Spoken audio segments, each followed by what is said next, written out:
Legato really works best with scales or patterns that have at least 3 notes per string, so you can get the hammer-ons and pull-offs going. So everything you saw there was in G major or E minor. So let's look at that scale shape first. I always liked this one because it was easy for me to remember. I thought of the strings as being in pairs. So we'll be in 3rd position, and our scale shape is going to go 3, 5, 7 on the 6th string, and then the same thing on the 5th. Moving up to the 4th string, we're going to go 4, 5, 7, and the same thing on the 3rd string. Then we're going to shift up a fret and go 5, 7, 8 on the top 2 strings. So I always tell people to just kind of practice first just in pairs. So take, say, the bottom 2 strings, since they're the same frets, same fingering. When you're playing legato, and generally I'll kick it off with a picked note, so I might do something like this. Here's what the pattern's going to sound like.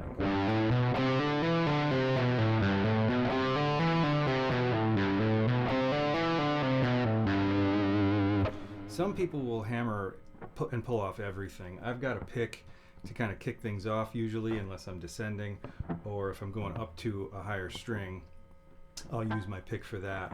But coming down, I'll generally hammer on. So here's what I'm talking about. I'll kick this off with a picked note, 3rd fret, 6th string, and then I'm going to hammer on to 5 and 7.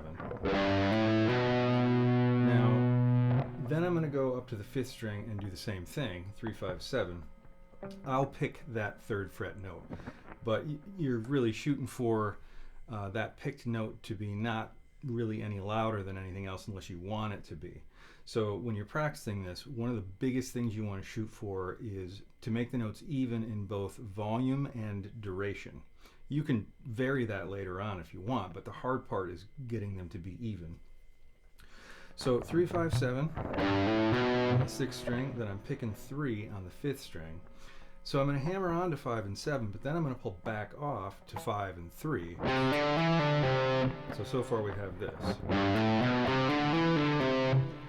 Then I'm going to descend, go down to the 6th string, and go 7, 5, and then start the pattern back over. But when I go down to the 6th string, I'm going to just hammer onto that note with my pinky. So, and then from there, I'm going to pull off to 5 and then 3. And then the whole thing starts over, but I don't have that initial picked note that I did when I started the whole thing. So, slowly here's the whole pattern.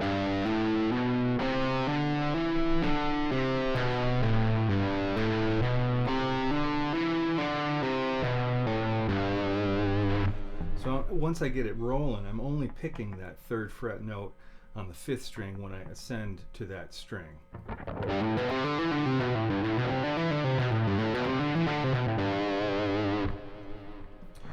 So moving up to the middle 2 strings, we've got 4, 5, 7 on both of those. So I'll just do the same thing. I'm going to start on that 4th string. I'm going to pick that note and then hammer on to 5 and 7. Move up to the 3rd string, pick the 4th fret, hammer on to 5 and 7, and then pull back off to 5 and 4. Then descend down to that 4th string, hammer on with my pinky to do that, pull off to 5, off to 4, and then just keep looping it back around. And then the only pick note I'll have is the 4th fret on the 3rd string.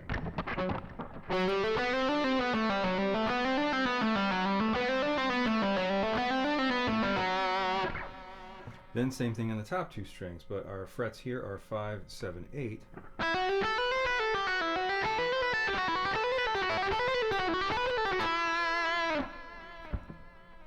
Once you get comfortable with that stuff, you can start then to work with the sets of strings where you have to change fingering. So you could work with the 3, 5, 7 on the 5th string, moving up to 4, 5, and 7 on the 4th string.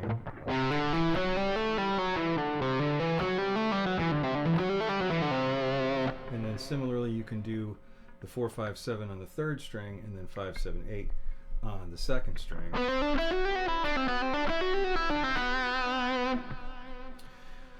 Another thing you can do here is just practice playing the scale up and down using legato technique. So ascending if I were to do this, I'd only be picking the first note on each string as I first go to that string. So I'm gonna sort of exaggerate the pick strokes here so you can hear where I'm picking.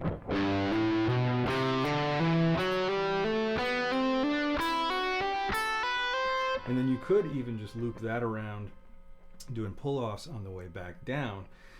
For myself, I wouldn't have to pick anything on the way down.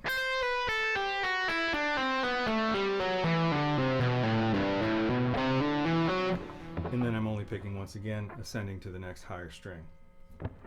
So that's a good start to, I think, studying legato. From there, a lot of it is varying the pattern, you know, not just necessarily up and down like that, and also combining other patterns, scale shapes, and kind of moving things around.